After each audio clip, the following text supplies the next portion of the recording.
Hey everyone, thank you so much for joining me on another client interview here. I have Caleb from Good Boy Marketing. He's in a bit of a more niche, you could call it, right? He's working with daycares and groomers for dogs, and he's absolutely smashing it right now. Caleb, give me a really quick kind of well, first of all, welcome. Thanks for joining me, man. Thanks for coming on this. I really appreciate it. And second thing is, yeah, let's start with a bit of background on you. How did you get into the agency space? Why did you pick this niche? Give us kind of a bit of a background. Yeah, no, absolutely. So, I mean, I've been in digital marketing and working at agencies for the last 15 years, as, an employee, all the way from social media manager to operations director. Before I started Good Boy Marketing, I was the operations director at a seven-figure agency, and I just thought, I'm doing pretty good here. I could probably do this for myself. So, around that time, my wife and I got a dog, and we were just, going to PetSmart for puppy training. We were going here, there, and everywhere for grooming and daycare, and I just realized like I know how to generate, leads and appointments for local service-based businesses, and it kind of clicked when I got my dog Alfred. So we, made a business kind of around that, threw him in our logo, and the rest is history. What dog do you have? What breed? He's a half boxer, half English setter, so he's an Oh, interesting. okay. Yeah, we did the DNA test. He's like 50-50, so it's no if ands or buts. Yeah, I love that. I got a DNA test done on my dog. My one's is a Roma we in the UK we have something called Romanian rescues, which basically dogs from Mhm. Romania that are street dogs. They bring them over.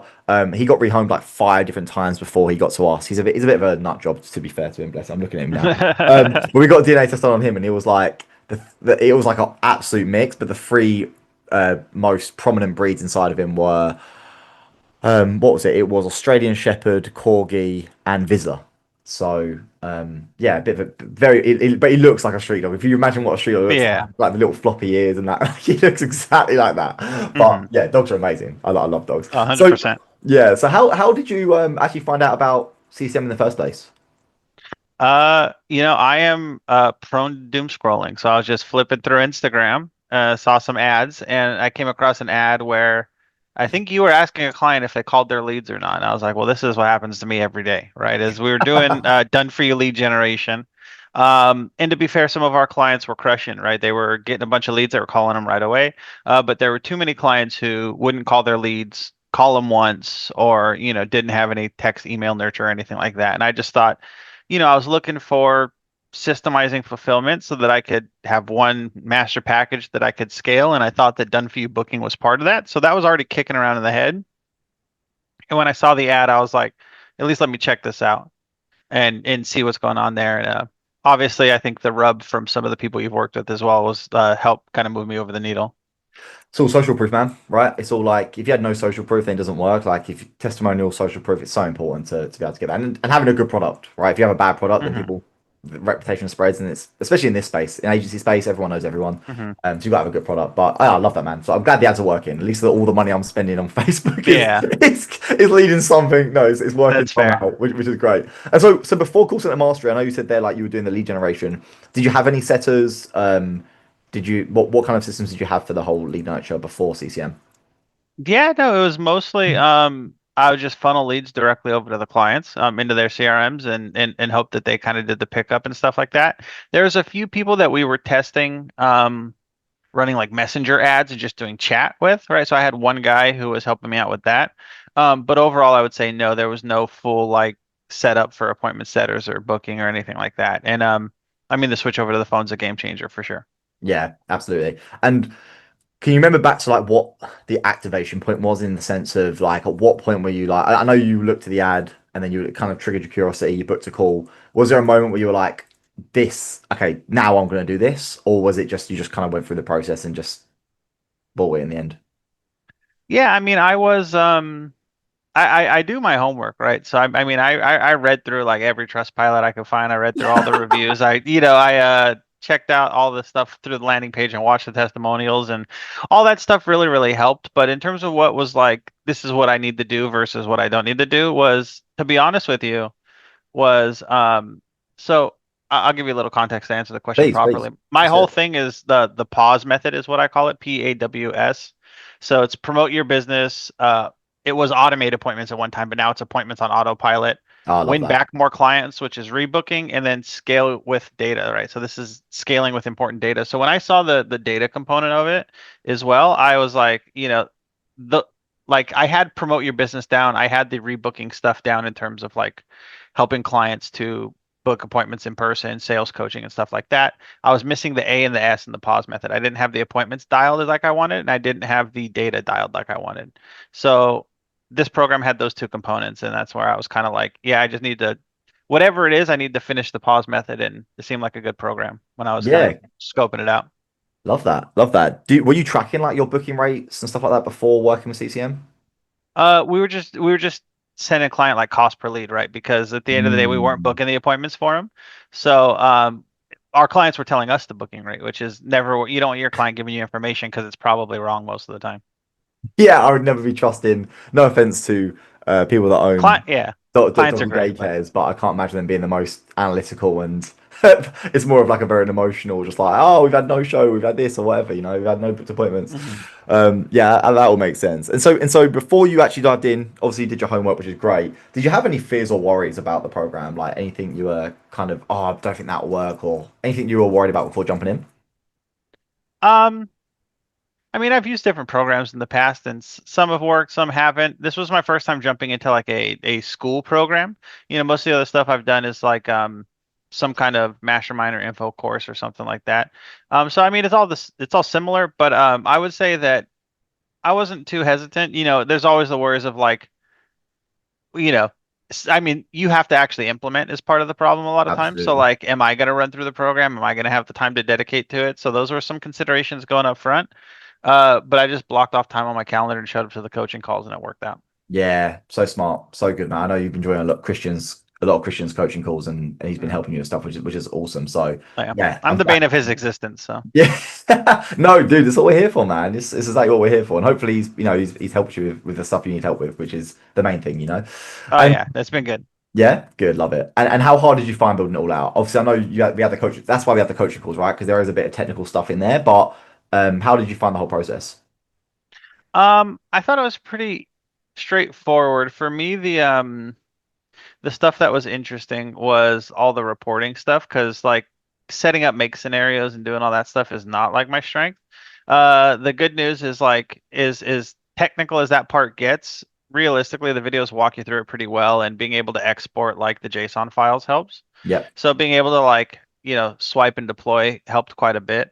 Um, I would say that I think running through it was pretty straightforward. I did it a little out of order, so I just started the hiring ads right away to get us setters on, and then started building it out. So I went like step three, step one, step two. Yeah, that's fine. Um, but overall, it was pretty easy to implement. The coaching really, really helped. So if you show up to the coaching calls and ask questions, you can get through it. If you allow yourself to get lost in the sauce, then you can kind of get stuck in the mud. But yeah. I like that. Lost in the sauce. That's a good way of putting it. That's a very good way of putting it. And with building it all out, what were some of your favorite parts? Um, I would say actually getting the reporting to work was really, Mm. really cool. Seeing that stuff dialed in. Being able to actually audit my agents as well, right? A lot of times, you know, agency owners don't have the best pulse on like what their team's doing. Yep. So we had like two things that we do, right? So we do EOS, the Entrepreneur Operating System, which allows us to track some KPIs. But what's cool is the KPIs that we track are now like automated. So the team just has to go on and check the dashboard and be like, my speed to lead was X, my call volume per Mm. day was X, my number of appointments was X. So now it's all there for them versus like them tracking in a spreadsheet how many appointments they did, having to go count how many calls they did or anything like that. So it really helped us to track our KPIs and keep a better pulse on them. And it's allowed me to, forgive me, all employees of the world, but like, hire and fire faster for people that aren't performing. Um, yeah, I just get a pulse on like this guy is or isn't doing a good job in the first like 2 to 3 weeks. Is his call volume up? Yes. Is he doing well? Stuff like that. So it's really helped me keep a pulse on the back end of the business more than anything. Yeah, that's great. And with that as well, because you've got the data now, being able to track, do you find that helps with the accountability as well? Do you find that the team are able to perform better because they know you're watching that kind of stuff? 100%. Yeah, I would say the team's definitely like the new setters I've got. So I went through like I said, I went through a little bit of a spell hiring and firing, right? But we found two setters that are really, really good. Uh they're reporting their KPIs. They know that I'm, quote unquote watching. It's not a micromanaging thing, but it's more so that I can actually dip in and check it out. And we've been getting to the numbers that we want, right? Ideally each setter would be hitting like 8 appointments a day. And we're at that range or pretty close to it every day, which is pretty good.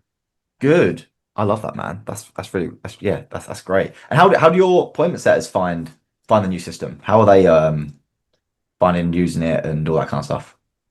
Yeah, it's interesting because one thing that comes up quite often is when I'm hiring or doing anything like that, or even when I brought these people on, they're so used to working for like one client or something or one agency or like dialing 150 times for one guy. Um, the secret here is that as agency owners, we have like 30 clients and each one of them needs calls, right? So the system putting the tools in place to like have a speed to lead system and have being able to sort between like which client needs contact right at that time is really, really helpful.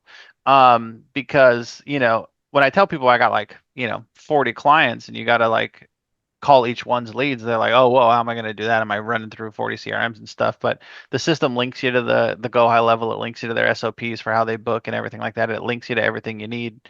We've linked the client's external CRMs into the SOPs as well. So when they get in there, they can hop right in.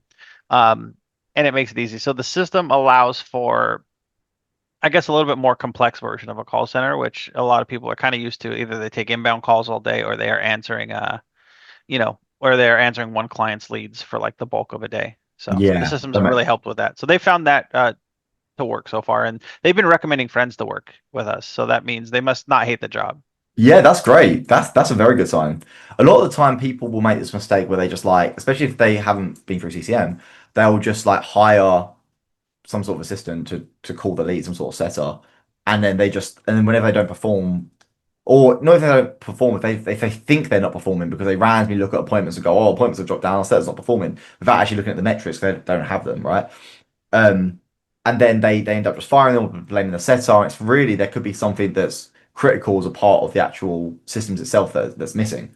And so once you've got that, it becomes so much easier. And the setters enjoy it because they understand the boundaries of the work, they understand what needs to happen. It's all very clear. There's no confusion. A lot of people in our space, they just like kind of shout at their setters and just tell them to do. It's not really clear. It's bad management, you know. So yeah, I'm glad that they're enjoying it. And you said you've got 40 clients now, right? Remind how many clients did you have when you first started with CCM? Uh, so we have 44 clients now.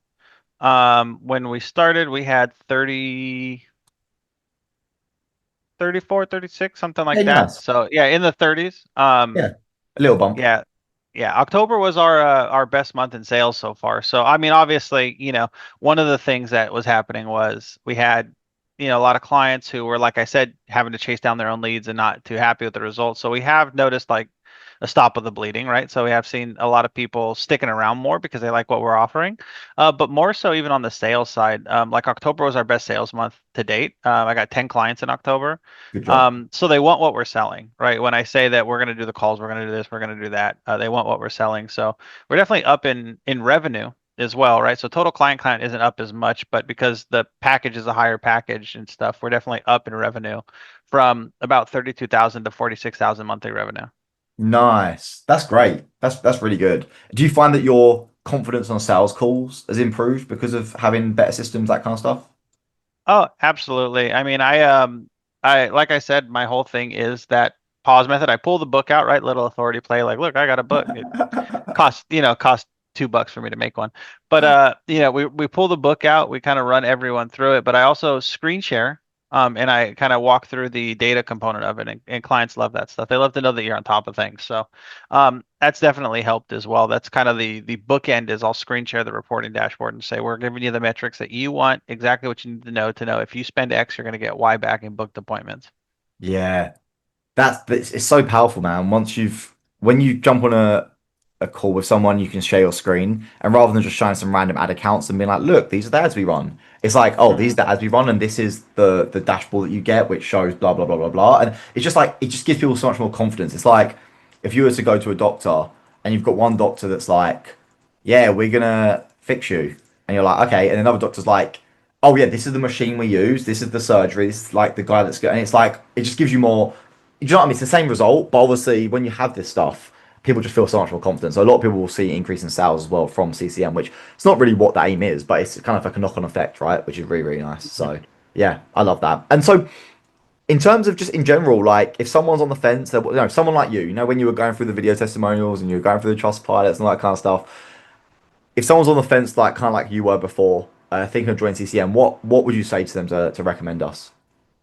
Yeah, I would say that obviously, uh, I think that if you are considering CCM, it's definitely absolutely worth the investment. It's worth the time, effort, and all of that, right? The investment's not just monetary, but the time and the effort Absolutely, that you got to put in. absolutely, It's a great group of people, right? The coaches are all super duper helpful. There's a good amount of coaching calls, and there's even coaching calls outside of exactly what the stuff's about, right? I've gotten help on the agency side and some other stuff like that that I'm, kind of looking for. So yeah, I think that it's a great group of people. I'm going to be sticking around even after the program's completed just to stick in the coaching calls and do all that stuff.